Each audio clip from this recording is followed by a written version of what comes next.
Shalom semua jemaat yang dikasih, semoga Anda semua tetap dalam keadaan yang bersukacita, bersemangat, dan berpengharapan di dalam Tuhan kita Yesus Kristus. Amin. Dan sebelum kita mendengarkan perongsian firman Tuhan, saya ingin mengajak semua jemaat untuk berdoa bersama-sama. Mari kita berdoa. Bapa di syurga, kami mengucap syukur karena Engkau selalu ada untuk kami. Dan saat ini Tuhan, kami mau merenungkan firman-Mu, bila Engkau yang berbicara untuk setiap pribadi kami, supaya melalui firman-Mu yang kami dengar, ini dapat menegur, memberkati, dan mengajar kami, supaya kami tetap fokus terhadap Engkau. Terima kasih Bapa, dalam nama Yesus Kristus, kami mengucap syukur dan berdoa. Amin. Jemaat yang dikasih, mari kita buka Alkitab di kitab Bilangan pasal yang ke-21, ayat 4 hingga 9. Saya bacakan dalam terjemahan bahasa Indonesia di bawah tema Ular Tembaga.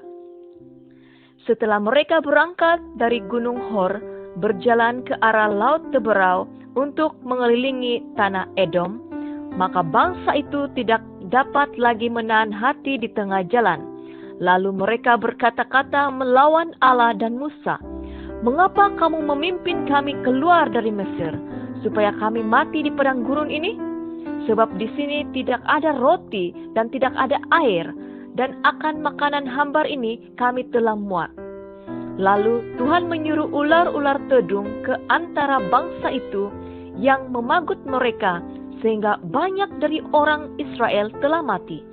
Kemudian datanglah bangsa itu mendapatkan Musa dan berkata, "Kami telah berdosa, sebab kami berkata-kata melawan Tuhan dan engkau. Berdoalah kepada Tuhan, supaya dijauhkannya ular-ular ini daripada kami." Lalu Musa berdoa untuk bangsa itu. Maka berfirmanlah Tuhan kepada Musa, "Buatlah ular tedung dan taruhlah itu pada sebuah tiang. Maka setiap orang yang terpanggut, jika ia melihatnya, akan tetap hidup." Lalu Musa membuat ular tembaga dan menaruhnya pada sebuah tiang. Maka jika seseorang dipagut ular, ia memandang kepada ular tembaga itu, tetaplah ia hidup. Amin. Jemaat yang dikasih, apabila kita hilang sabar, disitulah kita akan mula bersungut-sungut, mempersalahkan, menghakimi, membenarkan diri, dan mementingkan diri.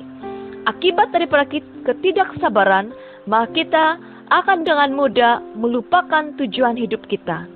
Apabila tekanan jasmani dan rohani terjadi, kita mungkin akan mula mempersalahkan Tuhan dan pemimpin-pemimpin gereja atau pemimpin masyarakat kita, bahkan mempersalahkan diri kita sendiri. Apabila kita tidak belajar berjalan atas pimpinan tangan Tuhan, kita akan mula bersungut-sungut dengan Tuhan dan melukai hati Tuhan. Maka Tuhan akan mengizinkan peristiwa-peristiwa terjadi di tengah-tengah kita. Bahkan kematian mungkin akan terjadi untuk tujuan supaya kita sadar akan diri kita di hadapan Tuhan dan bertobat. Jemaat yang dikasihi, namun apabila kita menyadari kesalahan dan dosa yang lalu, maka ketika kita memohon pengampunan, pemulihan, dan pentobatan daripada Tuhan, maka Tuhan akan bekerja, melenyapkan dan memberhentikan semuanya itu. Tuhan tidak ingin membinasakan kita, Dia mengasihi kita, tetapi karena ketidaksetiaan, keegoan dan dosa yang kita lakukan, maka kita ditegur supaya kita dimurnikan. Seperti Musa sebagai hamba pilihan Tuhan pada zamannya, di zaman kita juga sekarang, para pendeta, para pastor, gembala, para pemimpin-pemimpin gereja, dan para penginjil adalah utusan yang dipakai Tuhan untuk menyampaikan doa-doa untuk para jemaat, menyampaikan pergumulan jemaat, menegur jemaat, dan sebagainya. Tugas ini adalah tugas yang mulia. Apabila Tuhan Yesus ditinggikan, dipandang, dipermuliakan, dan diagungkan, maka orang akan mengalami kesembuhan, orang akan mengalami hidup yang benar, dan orang akan diselamatkan, serta kita akan melihat bagaimana berkat pengampunan, serta kebesaran Tuhan terjadi dalam hidup kita. Oleh itu jemaat yang dikasihi, marilah kita meninggikan Tuhan, meletakkan Tuhan yang terutama dalam hidup kita, dan kita akan melihat bagaimana Tuhan bekerja untuk setiap keluarga kita, untuk setiap bangsa kita. Mari kita berdoa.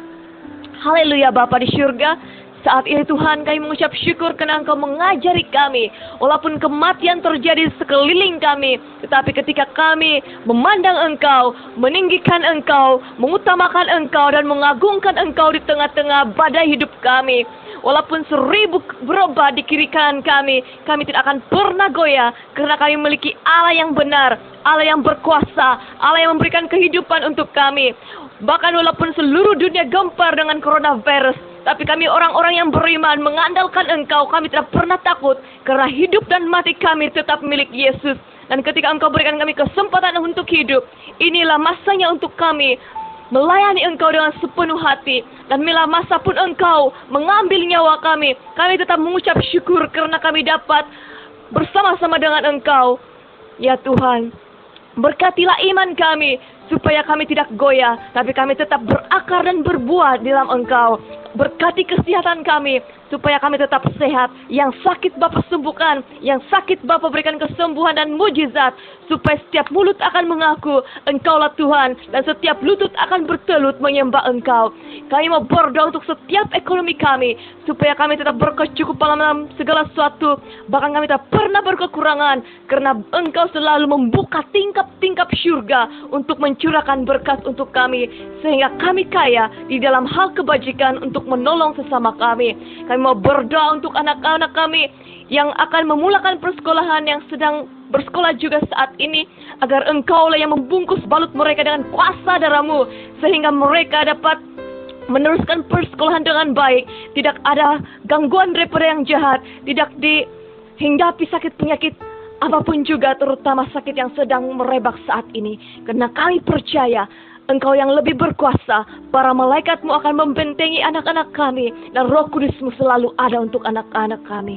Berkatilah kami semua, agar apapun karunia dan talenta yang ada pada kami dapat guna pakai itu untuk kemuliaan nama-Mu. Diberkatilah setiap tanah-tanah, agar diberikan kesuburan, sehingga kami juga dilimpahkan berkat daripada Engkau, untuk kami nyatakan kasih kami terhadap sesama kami melalui berkat yang kami terima. Berkatilah setiap gereja-gereja yang mulai dibuka, agar para malaikat Engkau utus berkawal setiap penjuru gereja, supaya tidak ada hal-hal yang mengganggu ibadah kami, karena Engkaulah yang kami tinggikan dalam hidup kami.